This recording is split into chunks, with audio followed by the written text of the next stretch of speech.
Hi students, आज के video में आप सबका स्वागत है। आज हम प्रश्नमाला 5.2 के प्रश्न 2 के अपन ने पहले वाले वीडियो में पहला और दूसरा पार्ट हम पहले कर चुके थे।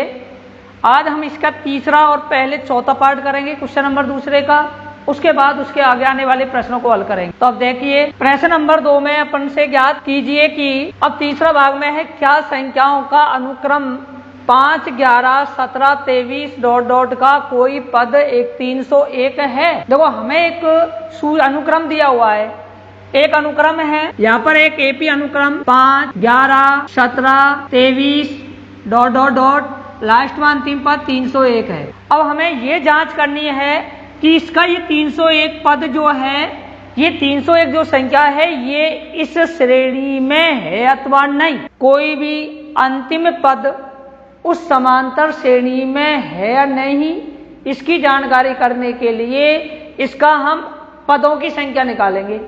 यदि पदों की संख्या इसका अंतिमवा पद होगा, यदि पदों की संख्या एक पूर्ण संख्या प्राप्त हो जाती है तो यह इस श्रेणी का अनुक्रम का पद है। और यदि भिन्नों में आती है या दशमलव भिन्नों में आती है तो यह इस श्रेणी का पद नहीं होगा। तो इसकी जानकारी के लिए हम यहाँ से एक तो इसका पहला पद a बराबर, एक इसका सार्वंतर d बराबर a2 - a1 बराबर हम निकाल सकते हैं 11 - 5 बराबर 6। एक हम यहाँ से इसका जैसे डॉट के बाद कहा जा रहा है कि का कोई पद 301 है, तो ये 301 जो होगा यह इसका अंतिम पद होगा जिसको हम an से व्यक्त करेंगे। और यहाँ हमें n का मान ज्ञात करना है। अब इस n का मान ज्ञात करने के लिए हमें अंतिम पद का वाला सूत्र लगाना है।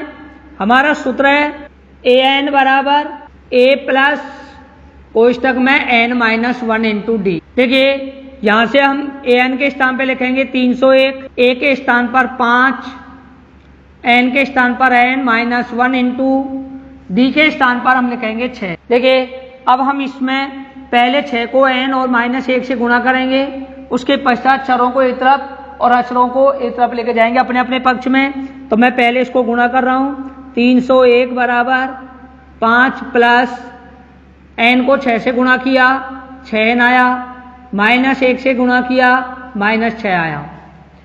चार एक तरफ अचर एक तरफ पक्षांतर कर रहा हूं।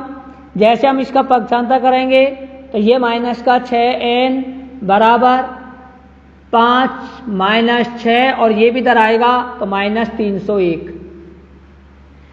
देखिए +5 में से -6 गया तो -1 बचेगा। -1 को इसमें जोड़ दिया जाए तो 1 और -301 मिलके हो गया -302। तो यहाँ से -6n बराबर -302। यहाँ से हम n का मान निकालेंगे तो n बराबर हो जाएगा -302 बटे -6। माइनस से माइनस को काट देंगे और 6 के पहाड़े से हम 302 को काटते हैं। तो मान लो मैं जैसे 2 के पहाड़े से काटूं तो 2 एकम 2, 2 पंजो 10 और 2 एकम 2 बटे में 2 तिया 6। यहाँ से हम n का मान लिखेंगे तो n बराबर हो जाएगा 3 पंजो 15। इसके बाद में 0 बचा, उतार लिया 1 का तो 5 सही। तो यहाँ पर अपन जैसे 0 में भाग नहीं जाता है तो हम यहाँ पर लिख सकते हैं जो कि एक पूर्ण संख्या नहीं है। यदि हम यहाँ पर देखते हैं तो यहाँ पर हमारी यह एक पूर्ण संख्या, ये यहाँ पर हमें ना तो 5वां पद प्राप्त हो रहा है, ना ही हम ये कह सकते हैं कि यह है हमारा 6वां पद है। तो ऐसी स्थिति में जब कभी भी हमारा n का मान एक पूर्ण संख्या नहीं है तो हम कहेंगे कि 301 इस सूची में स्थित नहीं है। तो यहाँ पर अपन लिखेंगे अतः n का मान एक पूर्ण संख्या नहीं है, इस कारण 301 इस अनुक्रम में नहीं। इस तरीके से हम यहाँ पर ये कह सकते हैं कि यहाँ हमें 151/3 यह एक पूर्ण संख्या के रूप में प्राप्त नहीं होता है। तो यहाँ पर यह 301 इस सूची का अंक नहीं होगा। तो इस तरीके से हम इसको लिख सकते हैं। तो यहाँ इस तरीके से इससे पहले वाले प्रश्नों में n का मान एक पूर्ण संख्या आई थी तो हमने कहा था कि यह इसका इतनवा पद है, लेकिन यह एक पूर्ण संख्या नहीं है, तो हम ये कहेंगे कि यह इस श्रेणी का कोई भी पद नहीं होगा। इसी तरीके का ये प्रश्न है, इसमें भी हम इसी तरीके से कर सकते हैं, इसी तरीके से हम इसको भी करेंगे। देखिए, और लास्ट में मैंने फिलहाल मान लिया मार्क 150 इस श्रेणी का है। अब है या नहीं है इसकी जानकारी करने के लिए यहाँ से पहला पद a बराबर 11 आएगा, सारवंतर d बराबर a2 माइनस a1 करेंगे, मतलब 8 माइनस 11 बराबर -3 बचे। अंतिम पद an बराबर -150 है, और यहाँ से हमें n का मान निकालना है। इस n का मान निकालने के लिए हम यहाँ पर अपना सूत्र का प्रयोग करेंगे, an बराबर a प्लस कोष्टक में n-1 है। तो देखिए, यहाँ एक समांतर श्रेणी का एक अनुक्रम दिया गया है। एक समांतर श्रेणी के अनुक्रम से हम पहला पद a का मान, पहली संख्या जो है a का मान होगा, द्वितीय पद में से हम पहले पद को घटा दिया जाए तो सारवंतर d का मान प्राप्त हो गया। हमें अंतिम पद फिलहाल यहाँ पर -150 दिया हुआ है। अब हमको n का मान ज्ञात करना है। तो जब हमें n का मान ज्ञात करना हो तो हमने अंतिम पद AP का अंतिम पद an बराबर होता है a प्लस कोष्टक में n-1 इंटू d। अब इस सूत्र में हम यहाँ से मान रखते हैं, तो n के स्थान पर -150, a के स्थान पर 11 प्लस n-1 इंटू d के स्थान पर -3। इसे जैसे हम सरल करेंगे तो -150 बराबर 11 प्लस, देखिए इसको इससे जब गुणा करोगे तो ये माइनस का हो जाएगा, तो मैंने वापस चिन्ह परिवर्तन करके लिख दिया -3n, और माइनस हो जाएगा +3।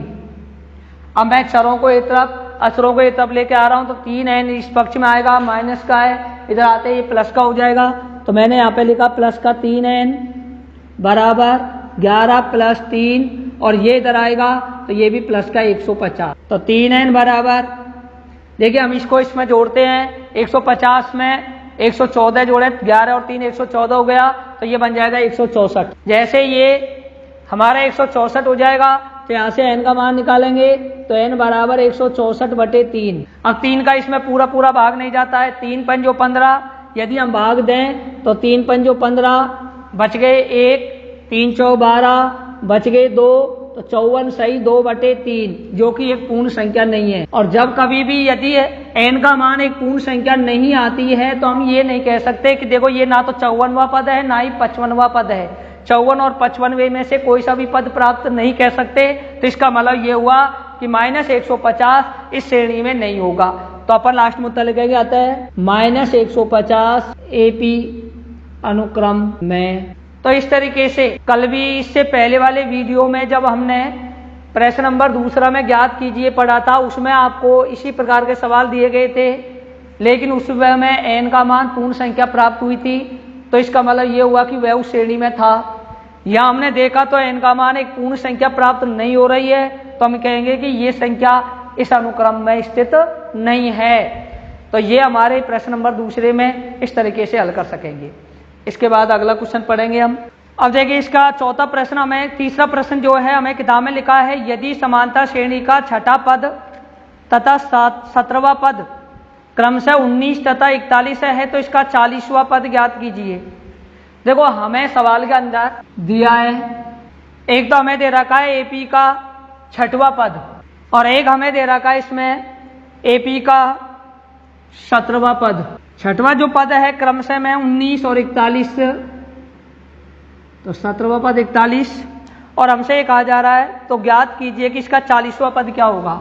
ये प्रश्न है। देखिए बच्चों, अब इस प्रश्न को करने के लिए हमें क्या करना होगा, मैं एक बार आपको साधारणतः समझा रहा हूँ। जैसे हमें छठवां पद दिया गया 19, तो अपन एक AP के व्यापक रूप में छठवें पद को हम लिख सकते हैं a + 5d, तो a + 5d बराबर 19 हो जाएगा, जिसे हम समीकरण नंबर 1 मान लेंगे।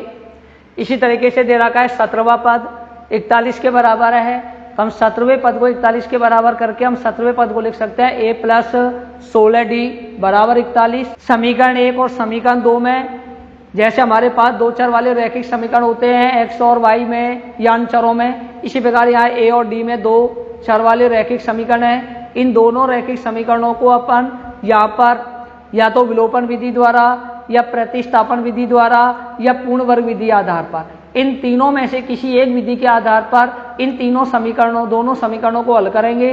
समीकरणों को हल करने के पश्चात ए का और डी का मान निकालेंगे। ए और डी का मान ज्ञात होने के पश्चात हम इसका 40वां पद निकालेंगे, क्योंकि एपी का 40वां पद ज्ञात करने के लिए हमने सूत्र पढ़ा है ए प्लस 39D। ए और डी का मान रख दिया जाए तो हमें इसका 40वां पद ज्ञात हो जाएगा। तो देखिए बच्चों, अब हमें क्या करना होगा, यहाँ एपी का जैसे छठवां पद है, छठवें पद को हम लिखेंगे ए प्लस 5D, इसे मान लेंगे समीकरण नंबर 1। दूसरा दे रखा है हमें एपी का 17वां पद जो कि है 41, इसको हम लिख सकते हैं ए प्लस 16D बराबर 41 के, इसे मान लेंगे समीकरण नंबर 2। अब देखो हमारे पास ए और डी चर में दो रैखिक समीकरण बन गए।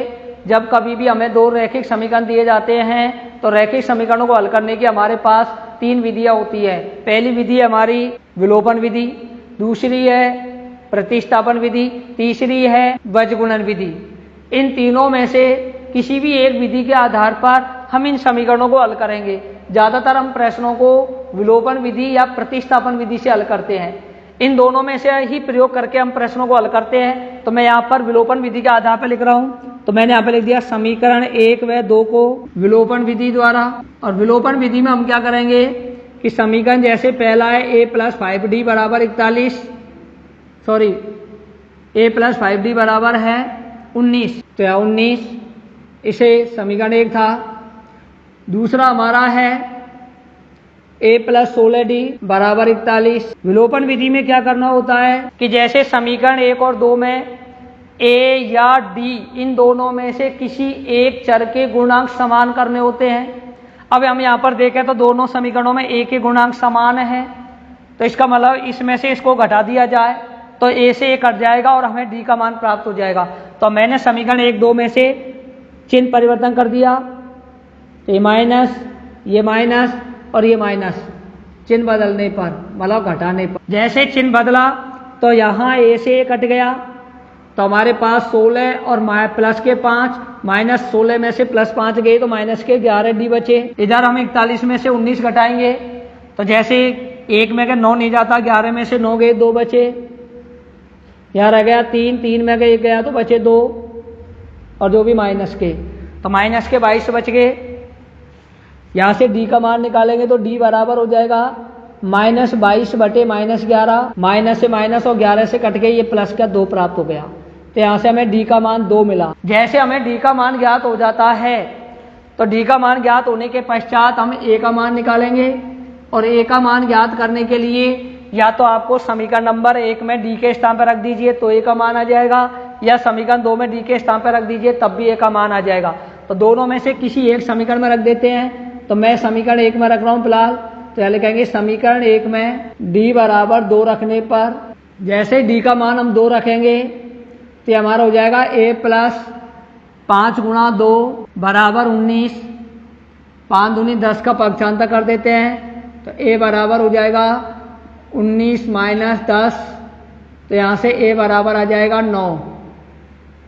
अब a का मान 9 आ गया, d का मान 2 आ गया, और हमको ज्ञात करना है 40वां पद, तो हम यहाँ पर एपी का 40वां पद। अब देखो मैंने आपको पहले भी एक व्यापक रूप में सूत्र बताया था कि एक व्यापक रूप में पहला पद ए होता है, दूसरा पद ए प्लस डी होता है, तीसरा ए प्लस 2D होता है। ऐसे ही यदि हम 40वां पद निकालते हैं तो इसके व्यापक रूप में 40वें पद को हम क्या कह सकते हैं, तो इसके 40वें पद को हम क्या कहेंगे, ए प्लस 39D। तो यहाँ पर हम 40वें पद को लिख देते हैं ए प्लस 39D। अब हम यहाँ से मान रखते हैं ए बराबर 9 प्लस 39 गुणा 2, तो ये हो जाएगा 9 प्लस 2 का पहाड़ा 9 बार 18, और 3 दूनी 6, 6 2 8। इस तरीके से 78 प्राप्त हुआ। 78 में हम 9 जोड़े, 8 8 16 राशि 1 17, और 7 और 1 87। तो इसका यदि हम देखा जाए तो इसका यदि छठवां पद 19, 17वां पद 41 है तो इसका यहाँ पर 40वां पद 87 होगा। तो एक एपी का 40वां पद 87 प्राप्त होगा। इस तरीके से एक समांतर श्रेणी में यदि हमें छठवां और 17वां ऐसे ही हमें कितनवा भी पद दिया जाए और हमसे कितनवा भी पद ज्ञात करवाता है तो सबसे पहले आपको एक व्यापक रूप में रैखिक समीकरण बनाने होंगे। उन रैखिक समीकरणों को प्रतिस्थापन या विलोपन विधि के आधार पर हल करना होगा। उसके पश्चात ए या डी का मान ज्ञात करना होगा और ए और डी का मान ज्ञात करने के पश्चात हम उत्तरवा पद ज्ञात। इसी तरीके का प्रश्न हम अगले पॉइंट में योगफल के बारे में भी पूछ सकता है। हमसे यहाँ पर यह भी कह सकता है कि इसके 40 पदों का योगफल क्या होगा। तो हमको 40 पदों का योगफल ज्ञात करना है तो अपन को 40 पदों तक जैसे वह पद का सूत्र लगाया इसी तरीके से हमको यहाँ तक तो ऐसे कैसे करना होगा।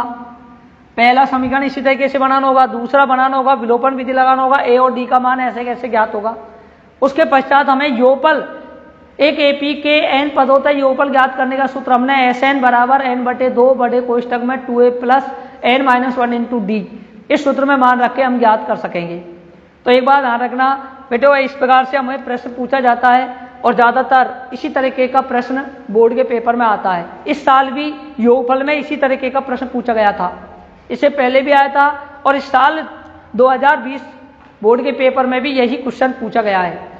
तो ये प्रश्न बहुत महत्वपूर्ण। अब यहाँ पर जैसे 40 पद निकलवाया है, अगले पॉइंट में हमसे 40 पदों तक योगफल निकलवा लेगा।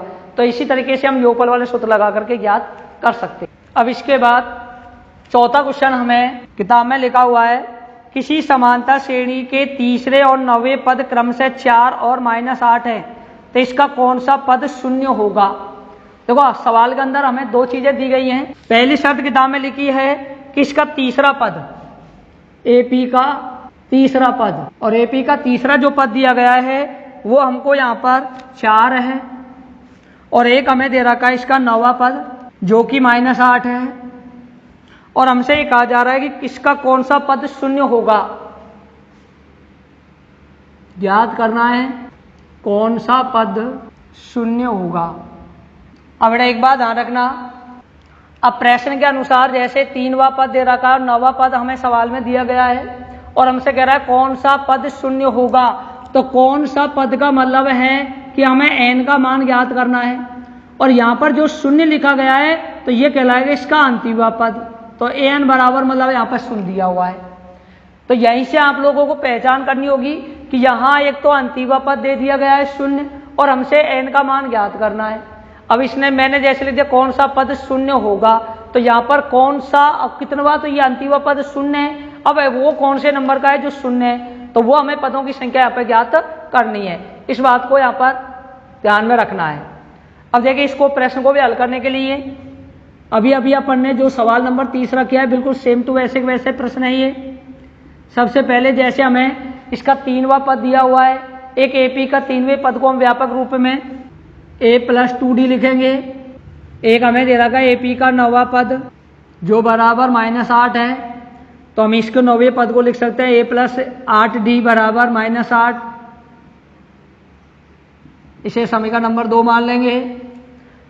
समीकरण 1 और 2 को या तो विलोपन विधि से या प्रतिस्थापन, यदि प्रतिस्थापन विधि से करेंगे तो समीकरण 1 में से 2 को घटा दीजिए। समीकरण 1 में से 2 को घटा दीजिए तो LHS भाग LHS में और RHS RHS में घट के और हमको यहाँ से प्राप्त हो जाएगा। तो आप चाहो तो इस प्रकार भी लिख सकते हैं और चाहो तो आप विलोपन विधि के आधार पर भी लिख सकते हो कि समीकरण 1 व 2 को घटाने पर, घटाओगे तो यहाँ पर चिन्ह बदल जाएगा। ये प्लस का था माइनस का हो गया, ये भी प्लस का था माइनस का हो गया, परंतु ये माइनस का था तो ये किसका हो गया, प्लस का हो गया। अब आप लोग यहाँ से ए प्लस का माइनस का है तो ए से ए तो कट जाएगा, तो आपके पास में इधर तो बचे माइनस का 6d और इधर प्लस के 8 और प्लस के 4 मिलके हो गए प्लस के 12। यहाँ से d का मान निकालोगे तो d बराबर हो जाएगा 12 बटे -6 और 12 में -6 का भाग दोगे तो -2 प्राप्त होगा। तो d बराबर तो आ गया -2। जैसे हमें d का मान ज्ञात हो जाता है तो d का मान ज्ञात होने के पश्चात हम a का मान निकालेंगे और a का मान ज्ञात करने के लिए समीकरण 1 में रख देते हैं। तो हम यहाँ पे लिख देंगे समीकरण 1 में d का मान रखने पर। अच्छा, अब हम d का मान रखते हैं तो आप जैसे इसमें d का मान रखोगे तो ये हमारा a प्लस 2 गुणा d का मान -2 है और बराबर में 4 है। यहाँ से इसे सरल करोगे तो a - 4 बराबर 4। इसका इधर पक्षांतर करोगे तो a बराबर 4 + 4 हो जाएगा, तो यहाँ से a बराबर 8 प्राप्त हो जाएगा। इस तरीके से हमें a का मान 8 प्राप्त हो गया। अब आपके पास a का मान आ चुका है, b का मान आ चुका है। अंतिमा पद अपन को पता है कौन सा पद शून्य है, तो ये इसका अंतिमा पद शून्य दिया हुआ है। तो आपके पास 3 मान हो गए, a बराबर 8, b बराबर -2 और अंतिमा पद an बराबर 0। और आपको n का मान बताना है कि ये कितनवा पद जो है वो शून्य है। तो n का मान ज्ञात करने के लिए अब आपको अपना सूत्र अंतिमा पद an बराबर a प्लस कोष्टक में n-1 इंटू डी, इस सूत्र का प्रयोग करेंगे और इस सूत्र के अनुसार आप लोग इसको हल कर सकोगे। तो देखिए अब यहाँ से आप मान रखते हैं इस सूत्र में, तो an की जगह 0 लिखोगे, a के स्थान पर 8 लिखोगे, n के स्थान पर n-1 और d के स्थान पर -2। अच्छा, अब हम इसको हल करेंगे। तो आप इसको देख करके जैसे n-1 इधर -2 है, तो 2 को इस n-1 से क्या करना पड़ेगा, हमें गुणा करना होगा। ठीक है, तो अपन जैसे इसको इससे गुणा करेंगे तो ये हमारा हो जाएगा 0 बराबर 8 -2 को n से गुणा करते हैं तो क्या आता है हमारा -2। ठीक है, तो माइनस का ये हो गया 2n, ऐसे -1 को -2 से गुणा करोगे तो क्या हो जाएगा, प्लस का 2 हो जाएगा। तो ये प्लस का 2 हो गया। अब हम क्या करेंगे, चर एक तरफ और अचरों को एक तरफ, पक्षांतर करेंगे। चरों को बाएं पक्ष में, अचरों को दाएं पक्ष में लेके जाओगे। जैसे दाएं और बाएं में लेके आओगे, ये फिलहाल माइनस का इधर आएगा तो किसका हो जाएगा, प्लस का। तो ये प्लस का 2n हो गया। इसको इधर लेके ये अपने 8 और 2 मिलके हो गया 10। तो यहाँ से आप n बराबर निकालोगे तो 10/2 और 2 से 10 को काटोगे तो n बराबर हो गया 5। तो n का मान हमें 5 प्राप्त हो गया। इसका मतलब ये हुआ कि इस AP का 5वां पद जो होगा वो 0 होगा। तो अपन यहाँ पे लिख सकते आते हैं AP का 5वां पद। तो इस तरीके से हम इस प्रश्न का उत्तर ज्ञात कर सकेंगे। जैसे अपन ने तीसरा पढ़ा उसी तरीके का बिल्कुल चौथा प्रश्न है, केवल तीसरा और चौथे में अंतर इतना सा है। यहाँ तक तो जैसे अपन ने उसमें पढ़ा उसी तरीके से था। इसमें हमें अंतिमा पद 0 और दिया हुआ था, उसमें हमसे अंतिमा पद ज्ञात करना था। तो हमने अंतिमा पद वाले सूत्र के अनुसार हमने अंतिमा पद निकाल लिया था। इसमें हमें अंतिमा पद 0 दिया है तो हमने अंतिमा पद के स्थान पर 0 रखा और हमने पदों की संख्या ज्ञात कर ली। तो वो हमारा 5वां पद जो है वो 0 के बराबर हमें प्राप्त हो जाएगा। इस तरीके से हम प्रश्न नंबर 4 को कर सकेंगे। अब आता है इसके बाद 5वां प्रश्न। हमें किताब में 5वां क्वेश्चन किस तरीके से दिया हुआ है, पहले मैं पढ़ रहा हूं। देखिए, किसी समानता श्रेणी का तीसरा पद 16 और 7वां पद 5वें पद से 12 अधिक है तो समानता श्रेणी ज्ञात कीजिए। देखो सवाल के अंदर हमें क्या दे रखा है, एक तो दे रखा है समानता श्रेणी का तीसरा पद 16 है, एक तो हमें ये दे रखा है। दूसरी बात हमें दे रखा है 7वां पद 5वें पद से 12 अधिक है। एक दे रखा है 7वां पद 5वें पद से 12 अधिक है। तब हमें ज्ञात करना है।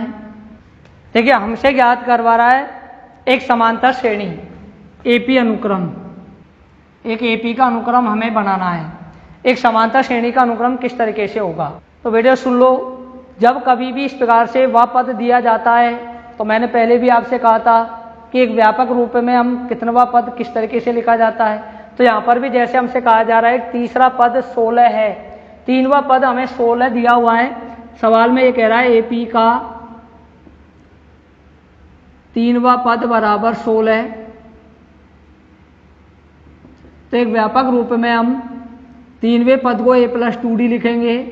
a+2d बराबर 16, इसे मान लेंगे समीकरण नंबर 1। दूसरी शर्त जो दी गई है वो हमको दे रखा है 7वां पद 5वें पद से 12 अधिक है। तो कहने का मतलब है 7वें पद और 5वें पद में 12 का अंतर है। यदि तुम 7वें पद में से 5वें पद का अंतर निकालते हो तो वह 12 के बराबर प्राप्त होता है।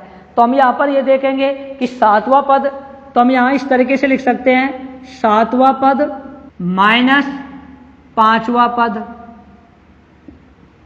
इन दोनों का जो अंतर किया है मैंने वो 12 के बराबर है। तो 7वें पद में से 5वां पद घटा दिया जाए तो उसका मान 12 हमें प्राप्त हो जाता है, क्योंकि दोनों का अंतर 12 का है। क्योंकि 7वां पद 5वें पद से 12 अधिक है, तो अपन ने क्या किया, 7वें पद में से 5वां पद घटा दिया और 12 के बराबर कर दिया। 7वें पद को हम लिख सकेंगे अब a + 6d माइनस 5वें पद को हम लिख सकेंगे a + 4d और बराबर 12। अब हम क्या करेंगे, इस चिन्ह को परिवर्तन करेंगे, कोष्ठक हटाएंगे, तो ये हमारा हो जाएगा a + 6d minus a - 4d बराबर 12 के। अब देखिए इस ये प्लस का a है, ये माइनस का a है, तो माइनस और प्लस से तो ये कट गया, तो हमारे पास 6d प्लस का और माइनस का 4d, तो प्लस के बच गए 2d और बराबर में 12। अच्छा d का मान निकालते हैं, तो d के आगे गुणांक है, उसका इधर अक्षर में भाग दे देंगे। तो बताइए जब से अपन इस 2 का इधर भाग देंगे तो d बराबर हो जाना चाहिए 12/2 और 12 में 2 का भाग दोगे तो d बराबर कितना आ गया 6। इस तरीके से हमें d का मान तो प्राप्त हो चुका है। अब जैसे हमने d का मान निकाला है, इसी तरीके से अब हम a का मान ज्ञात करेंगे। अब a का मान ज्ञात करने के लिए हमें क्या करना होगा, समीकरण नंबर 1 में d के स्थान पर 6 रख दीजिए, तो हमें a का मान ज्ञात हो जाएगा। तो मैंने यहाँ पर लिख दिया समीकरण 1 में d बराबर 6 रखने पर, ठीक है बेटा।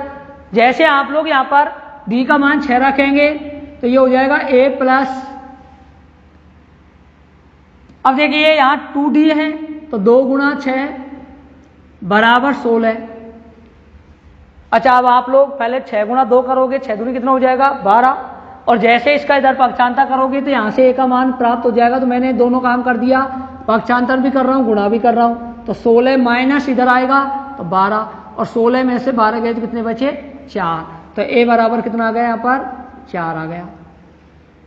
a का मान ज्ञात हो गया, d का मान ज्ञात हो गया। अब हमको एक सूची बनवा रहा है, एक एपी का अनुक्रम बनाना है। एक एपी का अनुक्रम बनाने के लिए पहला पद व्यापक रूप में, पहला पद क्या होता है a होता है, दूसरा पद क्या होता है a + 2d होता है, तीसरा पद क्या होता है a + d, तीसरा पद क्या होता है a + 2d, चौथा पद क्या होता है a + 3d। ऐसे डॉट डॉट डॉट हम कितने भी पद निकाल सकते हैं। तो यहां पर हम लिख सकते हैं एपी का पहला पद बराबर a और a बराबर 4, दूसरा पद जिसको हम लिख सकते हैं a + d, a के स्थान पर 4 प्लस d के स्थान पर 6 10, तीसरा पद a + 2d, तो 4 प्लस 2 × 6 बराबर 6 दूनी 12 और 12 और 4 हो गया 16। ऐसे इसका चौथा पद a + 3d, a के स्थान पर 4 प्लस 3 × 6, 6 × 18 और 4 हो गए 22। ऐसे हम 5वां 6वां 7वां कितना पद निकाल सकते हैं। तो यहाँ से हमें एपी सूची मिल गई।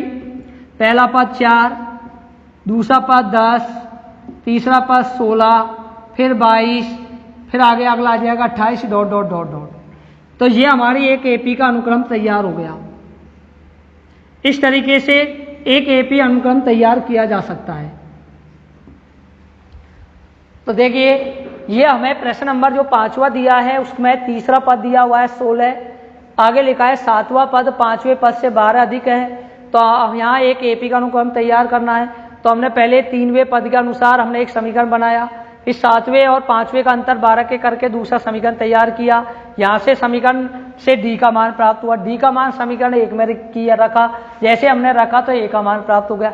ए और डी का मान मिल गया तो एक व्यापक रूप में हम पहला पद ए होता है, दूसरा पद a + d होता है, तीसरा पद a + 2d होता है, चौथा पद a + 3d होता है। इसमें हमने a और d का मान रख के इसका पहला, दूसरा, तीसरा, चौथा डॉट डॉट डॉट हमने पद प्राप्त किया। इस तरीके से हमारी एक समानता श्रेणी प्राप्त हो सकती है। तो बच्चों आज के वीडियो में हम इतना ही कर पाएंगे। आगे के प्रश्नों को हम इससे अगले वाले वीडियो में करेंगे। इससे पहले आप ये ध्यान रखें, इन प्रश्नों को जरूर देखें, पढ़ें और समझें।